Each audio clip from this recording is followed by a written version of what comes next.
So I've been looking forward to the Zodiacathon since Kerry of Kerry the Book Bell made the announcement that she was creating a readathon that was inspired by the Zodiac. Now I love astrology, I love it, I love the Zodiac, and I was just like, oh, this sounds like my type of jam. So I was all up for it, and then she released the prompts and I'm like, fuck yeah, I want to participate in the Zodiacathon. So yes, here is my TBR for Zodiacathon.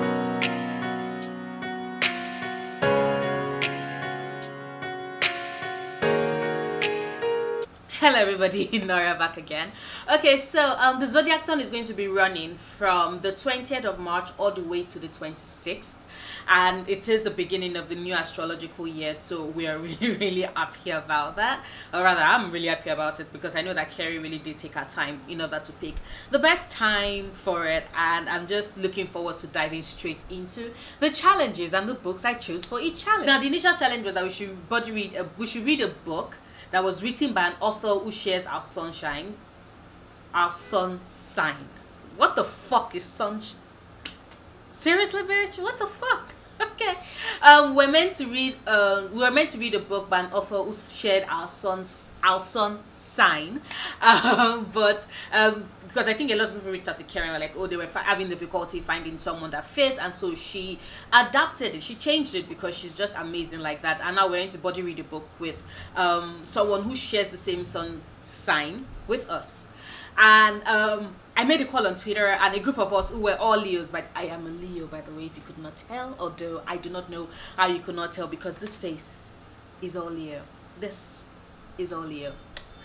Anyway, so I reached out to made a tweet, and some people reached out to me and were like, oh, do you know what, you're a Leo, I'm a Leo, let's body read. And so we created this group chat on Twitter where we're going to body read, and after debating and trying to find a book that we all had on our TBR, like books we all wanted to read, and then we narrowed it down to this perfection. We're reading Nevernight by J. Christoph. This has been on my TBR for like forever. I am so happy that I get a chance to read it, and not just read it, but to read it with such amazing women. So yes, I'm walking into this blind because I do not want to know what this book is about. All I know is that there is a talking snacky cat in it, and I'm like, yes.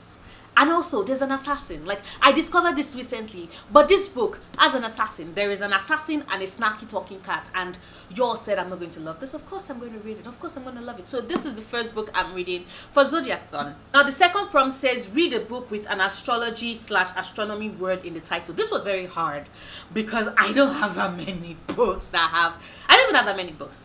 And I don't have that many books with what I wanted, but then I realized that the second book in the Daughter of Smoke and Bone series is called Days of Blood and Starlight. Starlight. You get it? You get it? Okay, I'm gonna jump. Anyway, I figured the star in Starlight counts as an astrology/astronomy word, and I don't know what this is about. I just finished Daughter of Smoke and Bone, which that book definitely is making it to my top books of 2019 list. I cannot believe it took me forever to read it because that book is perfection, and the ending of that book was what the fuck. Akiva, what the fuck. Anyway, I am looking forward to reading this, and I can't wait to get to it. But I'm actually reading this book throughout March, but I know I'm still going to be reading it because I'm body reading it with the amazing Sarah of Nova Serendipity, and she was my body read for Daughter of Smoke and Bone, which you know, we were paired up for Valentine's and we worked so well, so we decided we're going to just read the second book and body read it together. But I'll still be reading it when the Zodiacathon kicks in, so it still counts, people. It still counts. Next challenge says, read a book that fits the challenge for your sunshine. What is it with me and sunshine? Read a book that fits the challenge for your sun sign. And seeing that we were all Leos that are body reading, and Nevernight by J. Christoph, because there is a girl with a dagger, blood on her hands, blood on the blade, and a mask, and she is perfect. Like, this cover is stunning, and of course I do know that my other body reads are picking the UK paperback edition because that cover is also gorgeous, but we'd all just unanimously agree that both the US and the UK covers are stunning, and so Nevernight also covers that challenge. The next challenge says read a book that covers the challenge for your moon sign. Now, I am a Virgo moon. Yes, I'm a Leo sun and Virgo moon. It's just I'm a badass. I'm a Virgo moon, and the challenge for that was that we should read a mysterious book. We should read a mysterious book, and so I am going with Odd Spirits by S.T. Gibson. Now, this is basically a book where a malevolent entity is haunting, right? I think it's haunting. Is it haunting, or I think it just basically moves into the house of this wizard, of this magician and this chaos witch, and basically it's just all, who is this person, what is happening, and all of that. It seems all mysterious. I definitely am interested in solving the mystery, and I just want to read this book. I just think that it's going to fit. I think it's going to fit. If it isn't fitting, I don't care. This book is mysterious because, I repeat, there is a ceremonial magician and a chaos witch married together, and a malevolent spirit decides to take up residence in their house, and then they still have to deal with a psychic ex and a secret society, and their questions and their mysteries, and this book solves all of them. So Odd Spirit by S.T. Gibson is the book I'm choosing for my Virgo challenge. And then the next challenge says read a book that fits the challenge for your rising shine. What is it with me and shine? What is it with me and words today? Anyway, the next challenge says pick a book that fits the challenge of your rising sign. And I'm a Capricorn rising. I know, Leo sun, Virgo moon, Capricorn rising. I'm a badass. I keep telling you all, you don't believe me.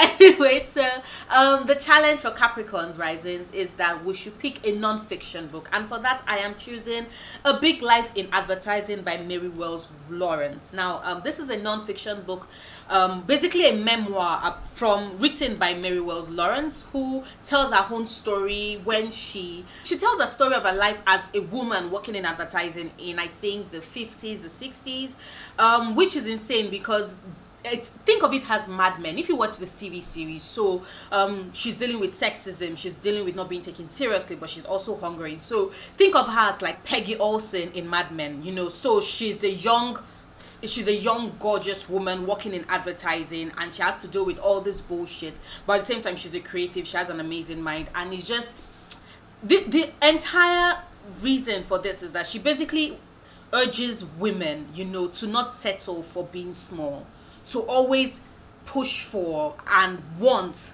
you know, a life bigger than they ever imagined, a life that terrifies them. So she was basically the first woman of an advertising, she was the first female president, she was the first woman president of an advertising agency, she was the first woman CEO of a company listed on the New York Exchange. She worked with Bill Bernbach. Now, okay, so I know if you're not in advertising, you're like, who the fuck is Bill Bernbach? Bill Bernbach is considered one of the fathers of modern advertising. You know, he worked with copy, he worked with line, he worked with visual, he was able to, you know, create advertising that resonated, that spoke at a time when everybody was just, you know, selling and selling. Bill was like, you can make advertising interesting and still sell. It can move people. He was the one that handled the Volkswagen advertising, you know, Lemon. He was the one that did the Avis ad, we're number 2. Like, he did so many iconic advertising, and Mary was one of those people in his agencies working with him, and she's part of those big boys, and I'm just looking forward to reading her story. So I just worked because advertising books are my jam. I work in advertising, just in case you don't know. So moving on. And finally, the last prompt, which says read the group book, which is Astrology, the 12 Signs by Lana Sidana. I do not know what that book is about. I actually want to be pleasantly surprised, but I do know it's basically talking about an analysis of the different signs. And there would be, of course, a live show, a group live show. She's inviting B of Bookish Spices. I know that Makeup Miguel Goss to be there. Like, I'm looking forward to this. This is going to be so much fun. So yes, that is my TBR for Zodiacathon. Tell me, are you going to be participating in Zodiacathon? What are the books you're going to possibly have, or are you what are the books you're considering for your TBR? You know, let me know. Drop it all down in the comments down below. If you like this video, please do not forget to give it a thumbs up, and if you like it, check out my other videos. Subscribe if you want to. I make new videos every Sundays, Wednesdays, and Fridays, and I will see you soon. Until then, stay passionate, love books, love yourself. Bye.